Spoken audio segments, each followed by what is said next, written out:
हाँ जी, राम राम सा। आप सभी का आपके अपने YouTube चैनल सुमन लता यादव हिंदी क्लासेस में हार्दिक स्वागत, हार्दिक अभिनंदन। उम्मीद करती हूँ आप सब अपनी अपनी जगह कुशल मंगल होंगे। बिल्कुल जल्दी जल्दी शेयर कर दीजिएगा वीडियो को। सिलेबस आ गया है 3rd ग्रेड का, तो बिल्कुल फटाफट आ जाओ जी। ये थोड़ा डार्क, जल्दी जल्दी आ जाइएगा, वीडियो शेयर कर दीजिएगा। शुरुआत बिल्कुल अब 3rd ग्रेड के सिलेबस से ही, जो आप इतने टाइम तक इंतजार कर रहे थे, वो इंतजार अब खत्म है। सिलेबस आ चुका है और मेरे हिसाब से बिल्कुल आपको इसी चीज की आवश्यकता भी थी, क्योंकि जब तक सिलेबस नहीं होगा हमारी तैयारी कैसे होगी, सबसे बड़ी समस्या यही आ रही थी। तो नो डाउट अब सिलेबस आ गया है, और सिलेबस आ गया है तो इसका मतलब अब हमारी तैयारी भी शुरू हो जाएगी। तो बिल्कुल सब जुड़ जाइएगा जल्दी जल्दी से। सिलेबस आ गया है, उस पर थोड़ी चर्चा कर लें। और वैसे ही हिंदी में जैसा मैंने आप लोगों से कहा था, लग तो यही रहा है कि व्याकरण आना चाहिए। उसमें कुछ पॉइंट्स में क्या हुआ है, अंतर हुआ है बस, बाकी में कुछ विशेष नहीं हुआ है अंतर। तो वो हम बात करेंगे तो जल्दी ही, और आप भी बिल्कुल वेट कर रहे हैं। राम राम। जल्दी बताऊं, बहुत जल्दी संजय गुप्ता, मतलब बहुत ज्यादा अधीर हो रहे हैं आप। आखिर क्या आ गया, हे भगवान, 120 अंक वाला है, क्या होगा? टेंशन ना करो, ऐसा कुछ विशेष नहीं है, आप आराम से अपनी तैयारी कर सकते हैं बिल्कुल। और जैसा हमने सोचा था वैसा ही है। सबसे पहले तो हम यहाँ पर बात कर रहे हैं कक्षा 6 से 8 तक के सिलेबस पर। और जैसा मैंने आपसे कहा है, इसमें आप सबको बहुत अच्छे से पता है बच्चों कि 120 अंक जो है वो आपके विद्यालय स्तर के रहेंगे। जो सब्जेक्ट है आपका, उनका भी उन्होंने अलग अलग दिया है कि कौन से सब्जेक्ट में क्या क्या आने वाला है। प्लस में 20 नंबर का जो मेथड है वो है हर सब्जेक्ट का। तो इसका मतलब अगर हम बात करें तो 140 अंक के सब्जेक्ट का रहेगा। और जीके जो है वो तो है ही है। इन्होंने इसके अंतर्गत बताया है वही चीज कि परीक्षा टोटल कितने अंकों की होगी, 300 अंकों की होगी। परीक्षा के लिए एक प्रश्न पत्र होगा। यानी आपका एक डाउट ये होता है, क्या सब्जेक्ट का पेपर अलग होगा और जीके का पेपर अलग होगा? तो यहीं से अपने आप को क्लियर कर लीजिएगा कि बिल्कुल सब्जेक्ट का जो पेपर है और जीके का पेपर है, दोनों एक ही होंगे, अलग अलग नहीं होंगे। ठीक है। समय अवधि दी गई है 2 घंटे और 30 मिनट की, यानी 2 घंटे 30 मिनट का ये टाइम रहेगा आप लोगों का। और प्रश्न पत्र में कुल कितने प्रश्न होंगे? 150, और वो भी वस्तुनिष्ठ। इसका मतलब ये डेफिनेट है कि टोटल एक जो प्रश्न है वो कितने अंक का आएगा? 2 अंक का। तो एक प्रश्न है और अंक कितने हैं? 2। तो 2 अंक का एक प्रश्न है। उत्तरों के मूल्यांकन में नकारात्मक अंकन होगा। यह आपकी एक और समस्या होती है, नेगेटिव मार्किंग होगी या नहीं होगी। अभी तो ठीक है, रीट में नहीं थी, अब वो चीज आपके लिए थोड़ी सी परेशानी बन सकती है। मैं आपको बता देती हूँ, इसमें नेगेटिव मार्किंग है, नकारात्मक अंकन होगा। और प्रत्येक गलत उत्तर के लिए उस विशिष्ट प्रश्न के लिए विहित अंकों का, यानी जितना उस प्रश्न को अंक डिवाइड किए गए हैं, दिए गए हैं, उनका 1/3 भाग क्या होगा? काट दिया जाएगा। यानी 1/3 की इसके अंतर्गत है। ठीक है। हाँ, सब्जेक्ट वाले ही देंगे इसके अंतर्गत, और तो कौन देगा बेटा, इसमें सब्जेक्ट वाले ही अपने अपनी फील्ड में जाएंगे। बिल्कुल फटाफट वीडियो शेयर कर दीजिएगा, सब तक पहुंचा दीजिएगा, फिर हम जिससे अपनी बात कर ले यहाँ से आगे। जी राज, बिल्कुल। चलिए अब हम लोग बात करते हैं इसके लिए। तो विस्तार से इसका दिया गया है सिलेबस, आप लोग देखेंगे तो। वैसे मैं टेलीग्राम पर भी आपका जो सिलेबस है वो डलवा दूंगी, इसमें पूरे के पूरे सब्जेक्ट के हिसाब से इसके अंतर्गत जो इन्होंने अच्छे से दिया है। ये हम लेवल सेकंड का कक्षा 6 से 8 के सिलेबस पर यहाँ सबसे पहले डिस्कशन कर रहे हैं। अंक भार इन्होंने डिवाइड किए हैं, उसमें जैसे भूगोल के अंतर्गत क्या क्या आएगा ये इन्होंने अलग अलग दिया है, आप लोग देख सकते हैं। हालांकि मेरे सब्जेक्ट में ये चीज नहीं है, बाकी आप भूगोल में देखोगे तो राजस्थान का भौगोलिक स्वरूप है, मानसून तंत्र है, अपवाह तंत्र है, राजस्थान की वन संपदा वगैरह है, ये सारे इसके अंतर्गत है आपके। शैक्षिक परिदृश्य में शिक्षण अधिगम में नवाचार वगैरह है, विद्यालय प्रबंधन है, 2020 की राजस्थान के परिप्रेक्ष्य में राष्ट्रीय शिक्षा नीति है, ये है। ये निशुल्क और अनिवार्य बाल शिक्षा का अधिकार भी दिया है। तो ये तो चीजें आएंगी वो। अब हम आ गए हमारी चीज पर, संबंधित विद्यालय विषय। जी, तो आप लोगों को जैसा कि पता है 120 अंक का तो सब्जेक्ट है, इसमें मैं हिंदी विषय पर आपसे बात कर रही हूं। तो जरा देखिएगा आप, जरा हिंदी के अंदर सबसे पहले है हिंदी वर्णमाला का ज्ञान। इन्होंने यहाँ कोई डिसाइड यहाँ पर नहीं किया है कि व्यंजनों का वर्गीकरण आएगा, स्वरों का वर्गीकरण, यानी हम बात करें तो एक से लेके 100% या ए से लेके जेड तक आपको वर्ण का पूरा ही क्या करना होगा, ज्ञान करना होगा। तो सबसे पहले तो आपका ये जो टॉपिक है ये रीट में नहीं था, इसे यहीं पर ही क्या किया गया है, शामिल किया गया है। तो एक तो ये चीज है। सेकंड चीज अगर हम लोग बात करें तो ये है शब्द विचार। शब्द विचार में बात करें संज्ञा, सर्वनाम, विशेषण, क्रिया, अव्यय। इसमें अगर बात करें एक टॉपिक फर्स्ट लैंग्वेज हिंदी से एक्स्ट्रा जुड़ा है, वो कौन सा, क्रिया।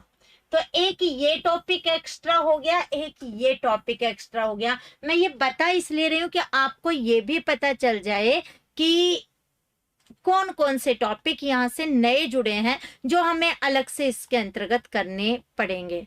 ठीक है, ये 2 सब्जेक्ट बन रहे हैं, वे दे सकते हैं क्या? बिल्कुल पिछले टाइम में ऐसा था बेटा, और वर्तमान की मैं आपसे कह नहीं सकती हूँ कि कुछ अलग चेंज होकर आए। बाकी था यही कि सब्जेक्ट वाइज जैसे थे, तो उन्होंने पिछली बार जैसे एसएस का भी दिया और हिंदी का भी दिया, दोनों का था। तो ये 3rd ग्रेड का ही बता रही हूँ मैं आपको सिलेबस। जो भी ये बच्चे कह रहे हैं 3rd ग्रेड का बताओ, तो ये 3rd ग्रेड का ही है जो आप देख रहे हैं। ठीक है, आगे देखिएगा। इसमें तीसरी जो यूनिट शुरुआत में इन्होंने की है वो की है विकारी शब्द। हालांकि मैं आपको बता दूं इसके अंतर्गत संज्ञा, सर्वनाम, विशेषण, क्रिया, शब्द तो विकारी यही है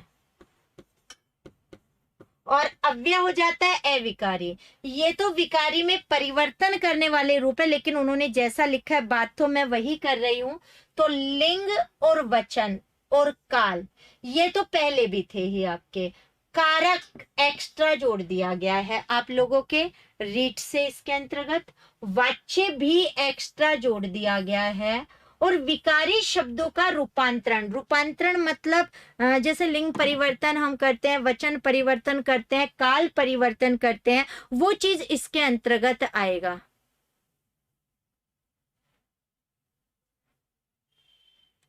मैथ साइंस वालों के भाई, सेकंड वालों के नहीं है हिंदी संस्कृत, मैं आपको बता देती हूँ प्रियंका, यहाँ वो चीज नहीं है। यहाँ पर जिनके सब्जेक्ट है उन्हीं के ही ये पेपर आएंगे। वेबसाइट का ही आया हुआ है हरिओम मीना, कुछ समय बाद हो सकता है आपके पास भी वेबसाइट पर ये खुल जाएगा। ठीक है, आगे देखिए। इसमें शब्द के प्रकार, शब्द के प्रकार हम बताते हैं आपको अर्थ के आधार पर, रचना के आधार पर, रूप या प्रयोग के आधार पर। तो मैं आपको बता दूं रूप या प्रयोग के आधार पर तो विकारी अविकारी हैं जो ये आ गए हैं। उसके अलावा उत्पत्ति के आधार पर जो तत्सम तद्भव देशज विदेशी हैं वो रूप आ गया यहाँ पे। रचना के आधार पर जो है रूढ़, यौगिक, योग रूढ़, ये भी आपका एक्स्ट्रा जुड़ा है इसके अंतर्गत, ये टॉपिक भी एक्स्ट्रा है। और अर्थ के आधार पर इन्होंने सारा पॉइंट रखा है, जितने रूप में आपको बताती हूँ भेद में, एकार्थी, अनेकार्थी, विलोम, पर्यायवाची, वाक्यांश के लिए एक शब्द और युग्म शब्द यानी शब्द युग्म, ये तो इनमें से भी आपके रीट में ये सारे पॉइंट नहीं थे, मैं आपको बता देती हूँ। तो ये चीज यहाँ पर है। अरे इसमें फर्स्ट और सेकंड लैंग्वेज नहीं है, ये अब आपके टॉपिक के हिसाब से है। बिल्कुल दिनेश मेघवाल, बिल्कुल आ गया है, जिनको नहीं मिला है वो मिल जाएगा। इसीलिए तो मैंने कहा है ना, किसी के नहीं आया तो कुछ समय बाद आपको मिल जाएगा, लेकिन आपको मैं जो बता रही हूँ ये बिल्कुल आया हुआ ही सिलेबस है, आप टेंशन न ले। वैसे आपको पता है मैं आपको नहीं बताती हूँ, ठीक है। तो ये चीज आप बिल्कुल भी टेंशन ना ले कि ये है या नहीं है, तो 100% ये आपका है। आगे की बात, हाँ वीडियो शेयर जरूर कर देना, बस इतना काम कर लेना आप, जिससे सभी तक पहुंच जाए, क्योंकि बहुतों को तो पता भी नहीं है कि हाँ सिलेबस आ गया क्या। हाँ बुक से काम चल जाएगा, आप पढ़ना चाह रहे हैं, टॉपिक वैसे क्लियर है तो उसमें सारे हैं ये, बिल्कुल। आगे की बात देखते हैं। फिर हमारा आया संधि, समास, उपसर्ग और प्रत्यय के प्रकार और उदाहरण। एक यूनिट इसके अंतर्गत आपकी बटी हुई है, संधि भी है, समास भी है, उपसर्ग भी और प्रत्यय है। इनके प्रकार भी पूछ सकता है और उदाहरण भी। बिल्कुल दिनेश, स्वीकार किया बेटा, प्रणाम। इसके अलावा शब्द शुद्धि है और वाक्य शुद्धि के प्रकार और उदाहरण भी है, ये भी इसके अंतर्गत है, ठीक है। इसके अलावा बात करें तो ये टॉपिक्स जो नए नए आप देखते जा ही रहे हैं यहाँ पे,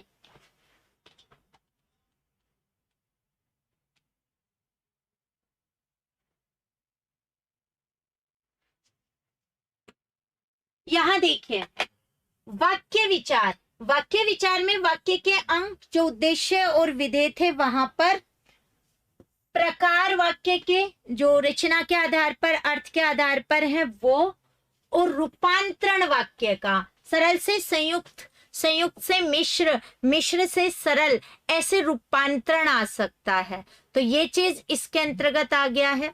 इसके बाद की बात करूं मैं यहां से, तो फिर देखिएगा विराम चिन्ह। विराम चिन्ह के अंतर्गत बात करें, अच्छा इसमें ये टॉपिक भी नया जुड़ा है, वाक्य शुद्धि, ये नहीं था रीट के अंदर हिंदी में, ये नया है। और ये रूपांतरण जो है वाक्यों को, ये भी नया है टॉपिक, ठीक है। विराम चिन्ह जो है उनके प्रकार और प्रयोग, ये तो पुराना वाला ही है। मुहावरे और लोकोक्तियां भी हैं, ये नया जुड़ा है। शब्द शक्ति अलग से पॉइंट में और दिया है, इसका मतलब डेफिनेट है, ये तो है ही है, तो इसका मतलब शब्द शक्ति भी आपके है, और ये भी नया सिलेबस है। ये अपठित गद्यांश के भाव एवं व्याकरण से संबंधित प्रश्न है। अब ये जो व्याकरण आया है, इसका मतलब ऊपर जो संज्ञा सर्वनाम वगैरह है वो इसमें से आपसे हो सकता है पूछा जाए। तो अपठित गद्यांश, फर्स्ट लैंग्वेज में अपठित गद्यांश था, लेकिन इसमें ये नया जुड़ गया है। उसमें अपठित पद्यांश नहीं था, ये सेकंड लैंग्वेज में आता था, तो ये जुड़ गया है। उसका भाव कोई भी देगा, पंक्ति वगैरह उसके भाव पूछे जा सकते हैं, और उसमें से भी व्याकरण से संबंधित प्रश्न पूछे जा सकते हैं। और लास्ट जो ऐड हुआ है वो है पारिभाषिक शब्दावली, अंग्रेजी शब्दों का हिंदी रूपांतरण वाला जो पार्ट है वो इसके अंतर्गत है। हाँ साहित्य नहीं जुड़ा है, शब्द शक्ति का ऐड हुआ है, ठीक है। इसके बाद की बात करें, ये थोड़ा सा आप देख सकते हैं इसके अंतर्गत, रीति विज्ञान, मतलब आपका मेथड। इसमें हिंदी भाषा की शिक्षण विधियां, एक लाइन है लेकिन एक लाइन ने पूरा काम कर दिया, मतलब कोई भी मेथड आ सकता है आपके इसमें। ये कोई डिसाइड नहीं किया है कि ये आएगा और ये नहीं आएगा, कोई भी मेथड आपके इसके अंतर्गत आ सकता है। और वो भाषा प्रयोगशाला भी, हिंदी भाषा के जितने शिक्षण विधियां हैं सब आपको देखनी है। भाषाई कौशल ऑलरेडी आपने रीट में पढ़ा, ये आपके है शिक्षण विधियां इसके अंतर्गत। तो भाषाई कौशलों का विकास, ये वाली चीज है। मैं जहां तक देख पा रही हूँ इनमें से कुछ पार्ट इन्होंने सीटेट वाला लिया है। भाषा शिक्षण के उपागम है, भाषा शिक्षण में चुनौतियां, वैसे रीट में भी ये चीजें थी आपके। अधिगम सहायक सामग्री, यानी सहायक सामग्री जो है वो है। मूल्यांकन की विधियां हैं, मूल्यांकन नहीं, उस मूल्यांकन को करने में जो विधियां हैं वो है। और निदानात्मक और उपचारात्मक शिक्षण। पहले सिर्फ उपचारात्मक था, निदानात्मक आपके अभी जोड़ा गया है। तो इसका मतलब 20 अंक का जो ये आएगा मेथड, इसके अंतर्गत इन्होंने 2 अंक का अगर आता है तो क्वेश्चन तो 10 है, लेकिन इन्होंने इसको क्या कर दिया है, कुछ पार्ट बढ़ा दिया। दिखने में छोटा है लेकिन सिलेबस कम नहीं हुआ है, ज्यादा ही हुआ है। तो ये तो हमारे सेकंड पेपर की बात हुई है जो सब्जेक्ट का है। लेवल फर्स्ट के अंतर्गत जो बात कर रही हूँ वो बात करती हूँ। लेवल फर्स्ट के अंतर्गत भी हिंदी, वो वाला चाहिए, लेवल फर्स्ट के अंतर्गत भी अगर हम लोग बात करें तो हिंदी वाली जो बात है वो मैं बात कर लेती हूँ, ठीक है। और इसके अंतर्गत अगर हम लोग बात करें यहां से,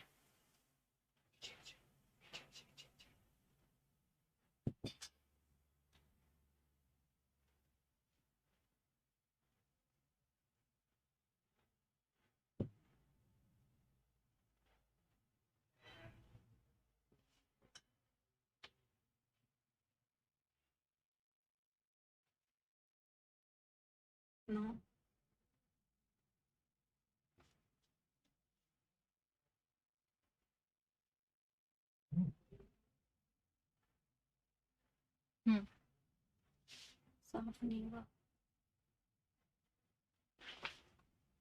तो शब्द शक्ति क्या होती है सुमन अरोड़ा? शब्द शक्ति जो शब्द की शक्ति है, शब्दों का अर्थ बोध कराती है, वो है अभिधा, लक्षणा, व्यंजना। ये 3 शब्द शक्तियां हैं जो आपके उसमें है सिलेबस के अंतर्गत। सेकंड ग्रेड वालों को यहाँ से बहुत फायदा होने वाला है, क्योंकि वो काव्य शास्त्र में शब्द शक्ति वगैरह पढ़ रहे हैं, तो वो कोई बात नहीं है। हाँ, फर्स्ट ग्रेड में भी उसके अंतर्गत वो चीज है, बिल्कुल ये चीज इसके अंतर्गत है। मैं आपको बता देती हूँ इसके अंतर्गत। चलो, जो विद्यालय विषय है उसके अंतर्गत हिंदी में एक तो बच्चों आपके शब्द भेद है। इसके अंतर्गत मैं थोड़ा सा आपके लिए बता दूं, जो वहां से तो नहीं लिखा जा रहा है अभी, तो मैं यहीं पर ही आपको बता देती हूँ क्या क्या चीजें हैं। थोड़ा सा फिर मैं आपको उस पर डलवा दूंगी, आपकी अपना टेलीग्राम जो है सुमनलता यादव हिंदी क्लासेस के नाम से, उस पर डलवा दूंगी। इसमें आपके शब्द भेद में संज्ञा है, सर्वनाम है, विशेषण है, क्रिया है और क्रिया विशेषण है। अव्यय के अंदर सिर्फ क्रिया विशेषण रखा है, बाकी ये चीजें हैं। इसके अलावा संधि है, समास है, शब्द रूपांतरण है, उपसर्ग प्रत्यय वगैरह उसके अंतर्गत आ जाएगा, और शब्द शुद्धि है, और मुहावरे और लोकोक्तियां हैं। ये इतना सा पाठ्यक्रम है विद्यालय विषय का इसके अंतर्गत। और अगर मैं बात करूं यहां से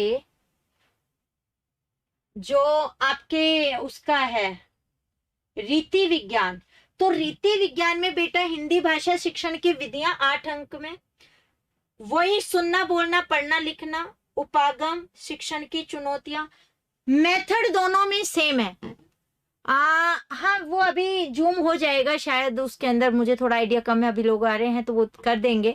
लेकिन मैं आपको बता देती हूँ कि जो मेथड सेकंड ग्रेड में मतलब सेकंड लेवल में है, वही मेथड फर्स्ट लेवल के 8 अंक में है। तो सिलेबस मेथड का उनके ज्यादा है। इन्होंने व्याकरण को उसमें कम करने की, अगर आप कह रहे हो, सोचा है तो नहीं है। संज्ञा, सर्वनाम, विशेषण, क्रिया, क्रिया विशेषण है, संधि भी है, समास भी है, लोकोक्ति, मुहावरे हैं, वाक्य वगैरह हटा दिए हैं इन्होंने, तो वो चीजें इनकी हटाई गई हैं। बाकी जो चीजें हैं वो जैसे आपके हैं वो मैंने आपको बता दी हैं, और फिर भी आपको पता चल जाएगा। वाक्य वगैरह हट गए हैं, शब्द शुद्धि है, शब्द रूपांतरण है, और मुहावरे लोकोक्तियां हैं। तो इतने पर ही मैं क्लास कंप्लीट करती हूँ, क्योंकि अभी इंग्लिश की क्लास आने वाली है आप लोगों के लिए। तो बिल्कुल अब आप अगली क्लास लीजिएगा, अपना ध्यान रखिएगा। ये मैं आपका डलवा दूंगी अभी जो है सिलेबस टेलीग्राम पर। राम राम सर।